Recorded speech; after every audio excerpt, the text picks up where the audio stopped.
Good morning everyone. हम BCom second year class के BST paper income tax आयकर उसको पढ़ने जा रहे हैं। लास्ट क्लास में हमने क्या देखा था? हमने देखा था कर क्या होता है, कर के प्रकार क्या है। कर के कितने प्रकार आए थे? दो। एक आया था प्रत्यक्ष कर, दूसरा आया था अप्रत्यक्ष कर। और फिर मैंने बताया था प्रत्यक्ष कर का उदाहरण क्या था? आयकर। ठीक है, आयकर बताया था। फिर मैंने ये भी बताया था कि आयकर आपके बीकॉम सेकेंड ईयर में एक एबीएसटी पेपर है इनकम टैक्स के नाम से, उसमें हम इसके बारे में पढ़ेंगे। ठीक है, अब देखो हम पढ़ते हैं इसमें। अब आयकर किस पे लगता था? एक व्यक्ति की इनकम पर। ठीक है, एक पर्सन की इनकम पर लगता था आयकर। इनकम टैक्स इनकम पर लगने वाला टैक्स है। ठीक है, अब इसमें क्या है? अब एक व्यक्ति की इनकम क्या क्या हो सकती है और कैसे कैलकुलेट करेंगे, उसको कौन से ईयर में कब कैलकुलेट करेंगे, और इनकम अपनी अर्न हो जाएगी उसके बाद में टैक्स लगाएंगे तो किस रेट से लगाएंगे, ये सब चीज़ें हम अपनी बुक इनकम टैक्स में पढ़ने जा रहे हैं। तो उससे पहले मैं एक समरी बता देती हूँ आपको कि आप पूरे बुक में क्या पढ़ोगे, उसका मैं थोड़ा बहुत बता देती हूँ आपको आइडिया। तो देखो, इसमें ये मिस्टर ए है। ठीक है, एक व्यक्ति है, इसकी इनकम पर टैक्स लगना है। तो एक मिस्टर ए की इनकम क्या क्या हो सकती है? क्या क्या हो सकती है एक इनकम? देखो, उसकी इनकम हो सकती है इनकम फ्रॉम सैलरी, वेतन से आए। अगर वो कहीं पे नौकरी कर रहा है, ठीक है, कहीं पे वो एम्प्लॉय है, अगर कहीं पे वो सर्विस कर रहा है, एम्प्लॉय है वो कहीं पे, तो वो क्या होगा? उसकी इनकम कहाँ से आएगी? वेतन से आएगी, सैलरी से आएगी। तो एक हेड हमारे पास क्या हो गया इनकम का? Income from salary. सेकंड है अपने पास मकान संपत्ति से आय, इनकम फ्रॉम हाउस प्रॉपर्टी। हो सकता है उसके पास बहुत सारा मकान हो, बहुत वो घर वगैरह हो, और उसको वो क्या करता हो? लेट आउट करता हो, मतलब उसको वो किराए पर देता हो। तो किराए पर देने से भी उसकी कुछ आय होगी। जो भी आय होगी उसको किस शीर्षक में शामिल करेंगे? Income from house property. ठीक है, ये आपको एक एक लाइन लगी रही है। इस एक एक लाइन का ही एक एक चैप्टर है जो कि एक एक महीने में जाके पूरे होते हैं।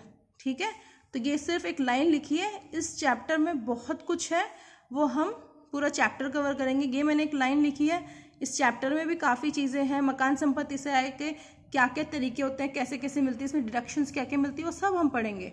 तो दो शीर्षक हो गए हमारे, वेतन से आए, मकान संपत्ति से आए। एक मिस्टर ए की ये इनकम हो सकती है। थर्ड है अपना इनकम फ्रॉम बिजनेस और प्रोफेशन। हो सकता है मिस्टर ए कहीं पे नौकरी ना करता हो, वो क्या करता हो? अपनी दुकान चलाता हो, तो इनकम फ्रॉम बिजनेस हो जाएगा। या हो सकता हो कोई प्रोफेशनल बंदा हो। प्रोफेशनल बंदा मतलब कोई सीए, डॉक्टर, या फिर कोई लीगल एडवाइज़र और वो लॉयर, ये सब हो वो। तो इस केस में क्या होगा? उसको कोई इंटीरियर डेकोरेशन में भी प्रोफेशन अपना आगे लेके जाता है, आर्किटेक्ट है, इन सब में हो पेशा उसका। तो इन सब की इनकम उसकी इस हेड में आएगी, थर्ड हेड में। फोर्थ हेड क्या होगा अपना? Income from capital gain. Income from capital gain कैसे? पूंजी संपत्ति से, जो भी अपनी पूंजी संपत्ति, जो भी अपनी कैपिटल एसेट्स है, उसको सेल करने से अपनी क्या आय होगी? अपनी कोई भी एसेट्स है, जैसे एसेट्स आप बोलो तो अपनी जैसे हुई मकान हुआ, हमारा कोई मकान है, जमीन है, अगर हम उसको बेचते हैं, जैसे मान लो है 50 लाख की जमीन मकान, लेकिन हमने कितने में बेच दिया? उसको 60 लाख में बेच दिया। तो जैसे 60 लाख में बेचा तो हमारी वो क्या 10 लाख क्या मानी जाएगी? इनकम। वो यहाँ पे टैक्सेबल इनकम में शामिल करते जाएंगे। ये क्या कर रहे हैं? Computation of taxable income, computation of taxable income of mister A. तो ये अपने 4 हेड कंप्लीट हो गए। फिफ्थ हेड में क्या है? अन्य साधनों से है, इनकम फ्रॉम अदर सोर्सेज। कुछ इनकम है जो ना तो वेतन मानी जाती, ना मकान संपत्ति से आय मानी जा रही है, ना व्यवसाय पेशे से आय मानी जा रही है, ना पूंजीगत लाभ माना जा रहा है। तो उसको क्या माना जाएगा? अन्य साधनों से आय। और इसके बारे में भी बताया जाएगा इसको इस चैप्टर में। अभी जब चैप्टर पढ़ते जाएंगे आपको पता चलता जाएगा कौन सी आय अन्य साधनों में जानी है, कौन सी इन हेड में आनी है। तो अपने 5 हेड हो गए। फिफ्थ हेड में वो इनकम आएगी जो ऊपर के चारों हेड में नहीं आ रही हो। ठीक है, अब इन सब में देखो, अब मैंने क्या बताया? यहाँ से आय हुई, हो सकता है कभी हमको यहाँ से लॉस भी हो रहा हो, जैसे बिजनेस है उसमें हमको लॉस लग गया हो। ठीक है, तो यहाँ पे क्या है? यहाँ पे इनकम का मतलब सिर्फ पॉजिटिव नहीं, नेगेटिव इनकम, मतलब लॉसेस भी यहाँ पे शामिल किए जाएंगे। लॉसेस को हम ब्रैकेट में दिखाएंगे इस तरह से। ठीक है, तो ये हो गए अपने इनकम के 5 हेड्स। इन सबको टोटल करेंगे तो क्या आएगा? Gross total income. Gross total income आ गया, जीटीआई बोलते हैं इसको शॉर्ट में, या इसको total income, gross total income हो गया अपना जीटीआई। अब इसमें से क्या होगा? हमको कुछ कटौतियां देनी है, कटौतियां। मतलब डिडक्शंस, कुछ कटौतियाँ डिडक्शंस है under section 80C to 80U। ये सब सेक्शंस आएगी आपकी 1 by 1 सबको पढ़ना है। यहाँ जस्ट मैंने समझाया है कि आपकी जो भी इनकम हुई, जैसे आपकी इनकम कितनी आ गई, यहाँ पे 10 लाख आ गई, कटौतियाँ आपकी कितनी हो गई, यहाँ पे 2 लाख हो गई, बचा कितना 8 लाख। आपके ऊपर टैक्स कितने पे लगेगा, आपकी टैक्सेबल इनकम क्या हो गई 8 लाख। अब 8 लाख के ऊपर कैलकुलेट होगी टैक्स, ठीक है। तो अभी आपके जैसे जीटीआई में से डिडक्शंस लेस किया आपने, आपके पास आया टोटल इनकम और टैक्सेबल इनकम, ये आपकी टैक्सेबल इनकम है, ठीक है। इतना हो गया हमारा। अब ये इनकम है, ये हमने इनकम कैलकुलेट तो कर ली मिस्टर ए की। इसमें देखो मैंने बताया कि पॉजिटिव नेगेटिव हो सकता है, लेकिन वेतन से हमेशा पॉजिटिव होगी, यहाँ पे कभी कोई नेगेटिव नहीं आएगा, क्योंकि माइनस में थोड़े आएगा कभी वेतन अपना। बाकी यहाँ पे अपना पॉजिटिव नेगेटिव हो सकता है। किराया भी हमारा माइनस में नहीं आएगा, लेकिन किराया माइनस में कब हो सकता है, कुछ डिडक्शंस मिलती है गवर्नमेंट की तरफ से, कुछ डिडक्शंस मिलती है, कटौतियाँ मिलती है। अगर वो आय से ज़्यादा कटौतियाँ हो जाती है हमारे इसमें, तो ये क्या होगा, माइनस में आ जाएगा ये फिगर। और भी ये सब चीज़ें हैं, इसमें लॉस लग जाएगा। इसमें हो सकता है आपकी 50 लाख की ज़मीन 20 लाख में बिक रही हो तो 30 लाख का लॉस लग जाएगा। और अदर सोर्सेज में भी अपन देखते हैं, उसमें भी होगा कुछ।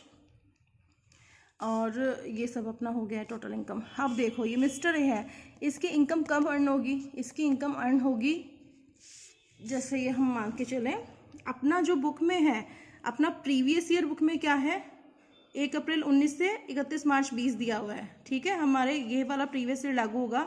ये कैसे प्रीवियस ईयर क्यों बोल रहे हैं इसको, देखो प्रीवियस ईयर का मतलब होता है इनकम अर्निंग ईयर, जिस ईयर में हमने इनकम अर्न की। जैसे अगर मैं मेरा एग्जांपल लूँ, 1 अप्रैल 2019 से 31 मार्च 2020 तक मुझे जो भी इनकम होगी, सबसे पहले मैं उनको अपना रिकॉर्ड कर लूँगी, ठीक है। 31 मार्च तक पूरा वेट करेंगे अपन इनकम जनरेट करने का। जैसे ही मेरी इनकम हो गई, उसके नेक्स्ट डे मैं कैलकुलेट करूँगी कि मेरी इस साल इनकम कितनी हुई और अब इस पर टैक्स कितना लगेगा, ठीक है। तो इनकम पूरी कैलकुलेट करूँगी, इस तरह से इनकम कैलकुलेट करूँगी जो अपने टेबल में की है, ठीक है। और इसमें देखेंगे इनकम टैक्स लाइबिलिटी कितनी आ रही है मेरी। इनकम टैक्स लाइबिलिटी कैसे कैलकुलेट करते हुए मैं बताऊँगी, अभी इसके बारे में बताया जाएगा। और ये सब जो चीज़ें होती है, अपनी इनकम कैलकुलेट करना, इनकम टैक्स लाइबिलिटी कैलकुलेट करना और फिर इनकम टैक्स लाइबिलिटी को पे करना, वो सब चीज़ें कब चलती है, अपनी असेसमेंट ईयर में। इसको क्या बोलते हैं, कर निर्धारण वर्ष। इसको क्या बोला जाता है, कर निर्धारण वर्ष मतलब असेसमेंट ईयर। और असेसमेंट ईयर हमेशा 12 महीने का होगा, 1 अप्रैल 20 से 31 मार्च 21 तक। और असेसमेंट ईयर से, कर निर्धारण वर्ष से जस्ट पहले वाला ईयर, मतलब इस 12 महीने की अवधि से जस्ट पहले मतलब प्रीसीडिंग ईयर, ये जो है ये क्या माना जाता है, इसको क्या बोलते हैं अपन, इसको हम बोलेंगे प्रीवियस ईयर, ठीक है। इनकम अर्निंग ईयर है, इसको प्रीवियस ईयर या फिर गत वर्ष ये बोला जाएगा। और ये देखो, ये तो पूरे 12 महीने का होता है, ये कितना होगा 12 मंथ का होगा। लेकिन ये 12 मंथ का नहीं हो, मतलब हो नहीं हो कोई ज़रूरी नहीं है। अगर आप मान लो कहीं पे जॉब कर रहे हो, 1 अप्रैल 2019 से ही कर रहे हो, वेतन आपको आ रही है, या फिर कोई भी इनकम है आपको यहाँ पे जो 5 हेड्स है, उसमें इनकम 1 अप्रैल 2019 से ही आपको जनरेट होना स्टार्ट हो गई हो, तो आपका क्या होगा, ईयर पूरे 12 महीने का हो जाएगा, 1 अप्रैल 19 से 31 मार्च 20 तक।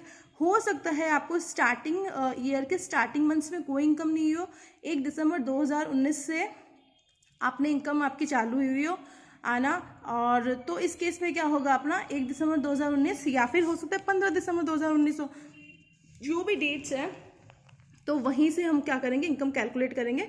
स्टार्टिंग के मंथ में अपनी निल रहेगी इनकम, तो अपना गत वर्ष क्या होगा, ये वाला माना जाएगा। गत वर्ष पूरा ही होगा, बट इनकम यहाँ से अर्न होगी, तो यहीं की इनकम को कैलकुलेट करेंगे।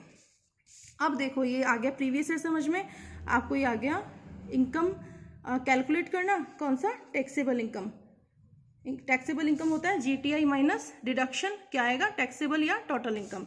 अब इसके बाद में इनकम टैक्स लाइबिलिटी कैसे कैलकुलेट करेंगे, देखो इनकम टैक्स लाइबिलिटी कैसे आएगी। सबसे पहले तो आपने कैलकुलेट किया टैक्सेबल इनकम, इसके बाद में कुछ रेट्स है, रेट्स एंड स्लैब्स, ये स्पेसिफाइड है। ये क्या, गवर्नमेंट फाइनेंस एक्ट आता है अपना, उसके थ्रू इसको डिसाइड करती है कि कितना क्या इनकम पे कैसे क्या टैक्स लगना है, ये सब हम पढ़ेंगे। स्लैब्स आएगी, रेट्स आएगी, वो सब हम पढ़ेंगे। ये भी क्या होगा, एक इंडिविजुअल के केस में, जैसे एक व्यक्ति के केस में अलग होता है, HUF, फर्म, कंपनी, सबके केस में अलग अलग रेट्स होती है टैक्स की, वो सब हम पढ़ेंगे आगे। तो अब ये जो टैक्स है वो कहाँ, टैक्स और ये इनकम टैक्स लगाने से संबंधित जो भी प्रोविजंस है वो कब, अब अपना क्या है गत वर्ष यहाँ से स्टार्ट हो रहा है। असेसमेंट ईयर से जस्ट पहले वाला ईयर क्या हुआ, गत वर्ष हो गया, प्रीवियस ईयर। तो इस वाले डेट के, इस वाला जो डेट आएगा उसी डेट से आप करना अपना फाइनेंस एक्ट। तो ये बजट जो पारित होगा अपना कब होगा, इसमें फैब 19 में 2019 में अपना जो भी बजट वगैरह पारित होगा उसके बाद में जो एक्ट बनेगा वो कौन सा होगा, फाइनेंस एक्ट 2019। तो आपको इस इनकम कमाने वाले साल के पहले दिन ही आपको क्या बता दिया जाएगा कि आप अगर इस ईयर में कोई भी इनकम अर्न करते हैं तो उस पर क्या क्या टैक्सेस लगेंगे। ठीक है, तो ये आपको ध्यान, ये आपको पहले दिन ही ध्यान रहेगा कि अगले आने वाले साल में मैं जैसे भी इनकम कमाऊंगा ना उस पर किस तरह से क्या क्या टैक्सेस लगेंगे। तो ये फाइनेंस एक्ट 2019 जारी होता है, उसमें आती है आपकी rates, slabs, tax slabs and provisions, जो भी टैक्स की प्रोविजंस है। ये अपना हो गया जो भी था इसका थोड़ा इन्फॉर्मेशन हो गया कि आप पढ़ने क्या जा रहे हैं।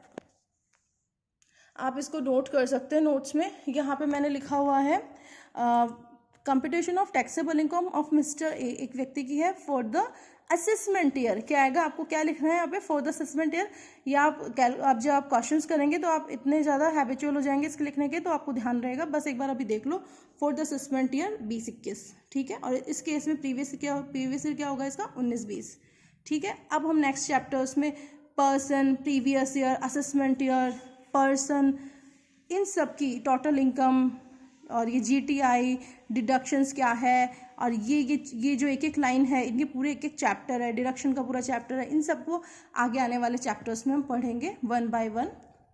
ये हमारा है पूरा समरी। आप इसमें कोई भी लेसन स्किप मत करना। अगर आपने एक भी पार्ट स्किप कर दिया इनकम टैक्स से कोई भी लेक्चर का, तो फिर वो आगे प्रॉब्लम आएगी आपको।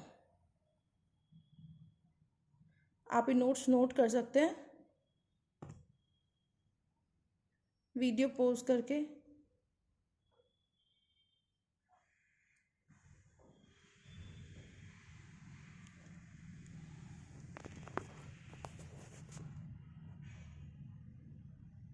वीडियो पॉज करके आप नोट्स नोट कर सकते हैं।